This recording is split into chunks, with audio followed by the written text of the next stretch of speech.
Hello mga ka-off duty, ikaw ba'y madaling mapagod o kayo pakaramdam mo'y bumibigat ang timbang? Samahan niyo ako ngayong araw dito sa park na malapit sa amin dahil itong mga nakarang araw ay medyo napadami ang ating kain. Kaya pakiramdam ko kanina habang ako'y naglalakad ay medyo mabigat ang aking tiyan. At syempre mga ka-off duty, bago tayo magsimula may mga basic stretching tayong gagawin para naman hindi sumakit ang ating katawan pagkatapos natin mag-exercise. Yan, ako'y nag-uunat-unat din at nang mabanat-banat ng kaunti ang aking mga ugat.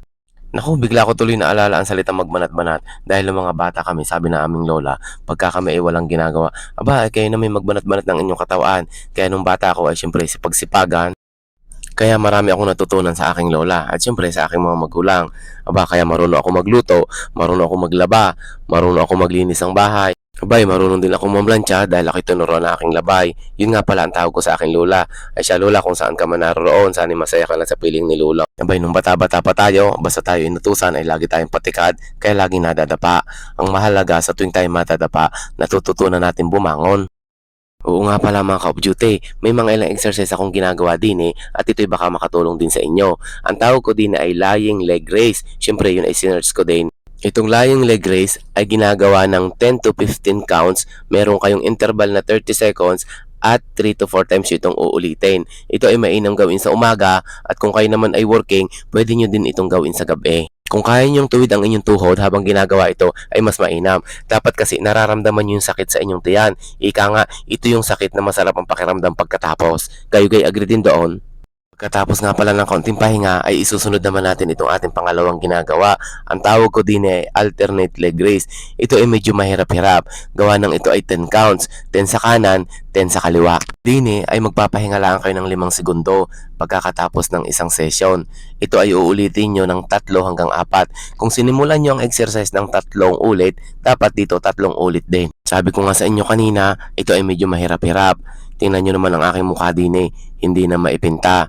Sinisigurado ko sa inyo, sa bawat sakit na inyong nararamdaman, mas tumatatag tayo at tayo ay mas lumalakas pagkatapos. Ang ikatlo nating step, ang tawag din ay scissor. O yun ay sinerge ko din laang ha, para daw tayo din ay may ginugupit. Pero wala, ito yung paborito kong exercise, hindi ko alam kung bakit. Ulitin din ito ng 3 beses at sigurado pagkatapos ang pagkakasarap ng inyong pakiramdam. Punta na tayo ngayon sa ika-4 nating step. Ang tawag ko din ay bicycle. Ngayon, kunwari ay paahon ang ating bike para mas ramdam na ramdam natin yung sakit sa parte ng ating tiyan. Yung paulit-ulit na sakit na yan ang dahilan kung bakit patuloy tayong lumalaban.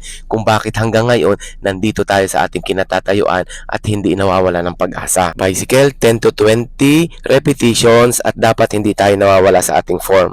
Mga ka-off duty, hindi pa tayo natatapos dyan. Siyempre, uulitin natin yan, reverse natin yan. Okay? Hanggang sa maramdaman ulit natin yung pressure doon sa ating tiyan. Ulit-ulit lang tayo ng ulit hanggang matapos, hanggang 3 sessions. Dito ay medyo ramdam na natin ang ating pagod. Medyo nakakadami-dami na tayo Ang isusunod naman nating exercise na gagawin ay aabutin natin yung gilid ng ating paa at make sure na habang ginagawa natin ito ay naiipit yung gilid ng ating tiyan or yung tinatawag nating love handle. Ay hindi ko din alam kung bakit love handle ang tawag Ay syempre alam ko nung sinabi kong love handle doon sa may gilid ng ating tiyan ay tiyak marami kayong naalala nung mga panahon kay bata-bata pa. Lalo na kung kayo mahilig umattend ng mga sayawan. Ito din ay 10 to 20 repetitions at uulitin nyo din ito ng 3 beses hanggang sa kayo ay matapos. Mga ka-off duty, kung kayo umabot hanggang maraming salamat sa inyong suporta at maaari nyong i-share ang ating video sa inyong mga kaibigan at baka tayo ay makatulong din.